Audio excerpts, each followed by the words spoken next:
Nah, ini merupakan piramida pembelajaran dari Edgar Dale dalam kita menentukan media yang tepat. Kita itu tujuannya mau apa. Nah, ini di sini diterangkin. Misal dari dari pertama nih yang ujung yang kecil untuk dalam dalam pemahaman, segi pemahaman itu read. Nah, people are able to, jadi masyarakat outcome-nya itu hanya bisa mendeskripsikan, mendefinisikan, menjelaskan, terus menyebutkan seperti itu.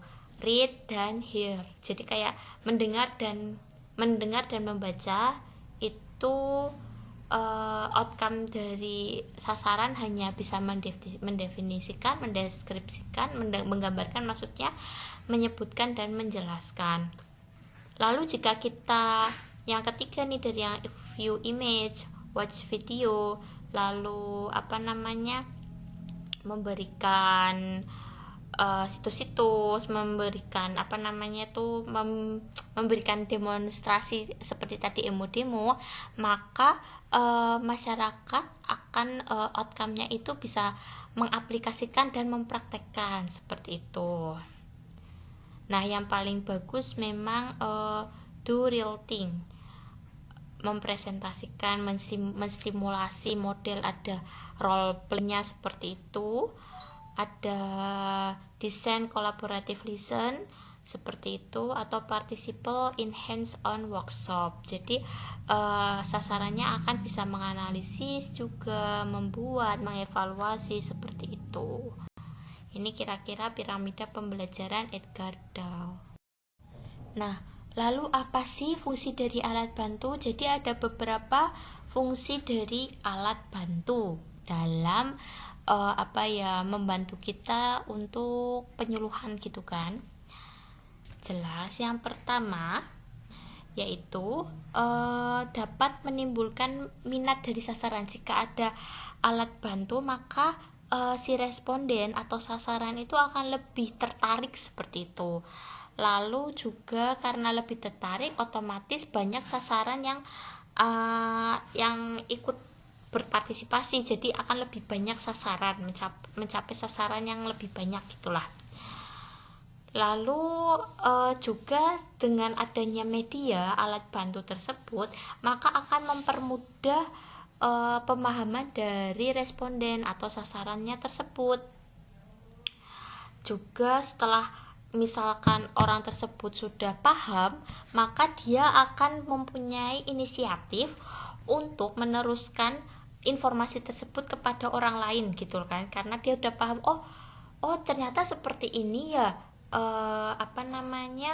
cara porsi makan yang benar seperti itu. Maka karena dia sudah tahu, maka dia akan nantinya secara inisiatif, secara naluriah akan memberitahu kepada orang lain, ini loh porsi makan yang benar dalam isi piringku tuh seperti ini gitu, kemarin saya ikut pelatihan tuh seperti ini gitu. Jadi secara naluriah akan merangsang si responden tersebut untuk meneruskan informasi yang sudah diterimanya.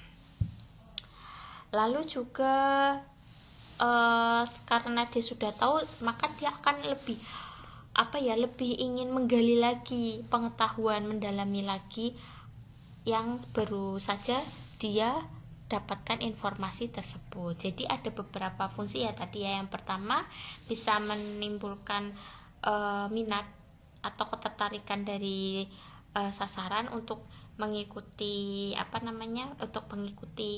penyuluhan tersebut. Lalu juga bisa mencapai sasaran yang lebih banyak, juga bisa membantu pemahaman sasaran. Yang ketiga, yang keempat bisa merangsang, bahasanya itu merangsang responden atau sasaran tersebut untuk meneruskan pesan yang sudah dia dapatkan kepada orang lain. Lalu yang kelima juga adanya keinginan, mendorong suatu keinginan dari sasaran tersebut untuk lebih mengetahui, untuk lebih mendalami seperti itu. Jadi itulah kira-kira fungsi dari alat bantu. Nah, selain fungsi alat bantu juga alat bantu memiliki beberapa manfaat. Pertama, bisa menghindari salah pengertian. Dengan adanya alat bantu kan tadi bisa mempermudah pemahaman kan fungsinya. Nah, itu manfaatnya bisa menghindari salah pengertian, lalu lebih memperjelas lagi, misal dengan demonstrasi, oh caranya mas membuat sari tempe itu seperti ini toh langkah-langkahnya, oh gitu. Jadi nanti saat saat demonstrasi kan responden bisa langsung bertanya, nanti kalau apinya harus kecil apa gede apa sedang, seperti itu. Jadi bisa lebih memperjelas lagi dalam mempraktekkan, lalu bisa memusatkan perhatian si responden tersebut terhadap alat bantu media penyuluhan seperti itu. Lalu juga bisa memberikan dorongan yang kuat agar lebih mendalami, lebih memahami materi yang diberikan, juga lebih lama diingat, lebih mudah diingat kan bagi kita. Misal jika kita tidak ada, gini aja guys, kalian cuma dikasih tahu nanti ya kamu masak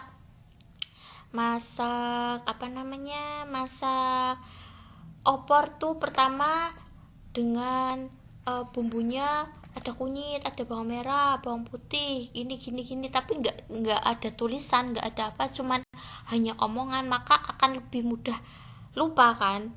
Seperti itu manfaat dari alat bantu. Lalu apa saja nih hal-hal yang perlu diperhatikan dalam penggunaan media? Ayo kita lanjut ke slide berikutnya. Seperti yang tadi saya jelaskan juga di depan, itu kan saya menjelaskan kelompok kecil ada banyak, tapi juga harus disesuaikan dengan sasarannya. Nggak mungkin kan kita mau memakai metode simulation game pada ibu-ibu lansia, kan nggak mungkin tuh. Nah, itu juga harus disesuaikan.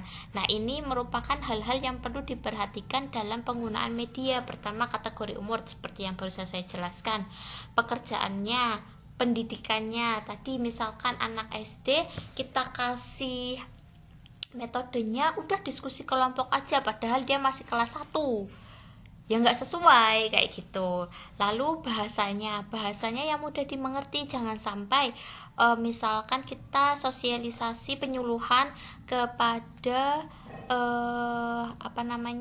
ibu rumah tangga, namun kita menggunakan bahasanya itu ilmiah kedokteran atau bahasa gizi banget gitu, itu nggak mungkin.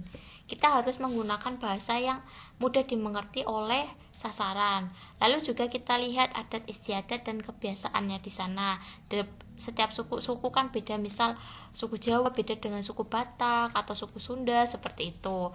Lalu juga perlu diperhatikan minat dan perhatiannya, ada pengetahuan dan pengalaman sasarannya, serta alat bantu harus mudah dimengerti. Seperti itu kira-kira. Oke, sekian materi yang saya berikan mengenai metode penyuluhan dan konsultasi gizi. Semoga bermanfaat. Jika ada pertanyaan bisa ditanyakan ya via WA ataupun forum. Terima kasih. Wassalamualaikum warahmatullahi wabarakatuh.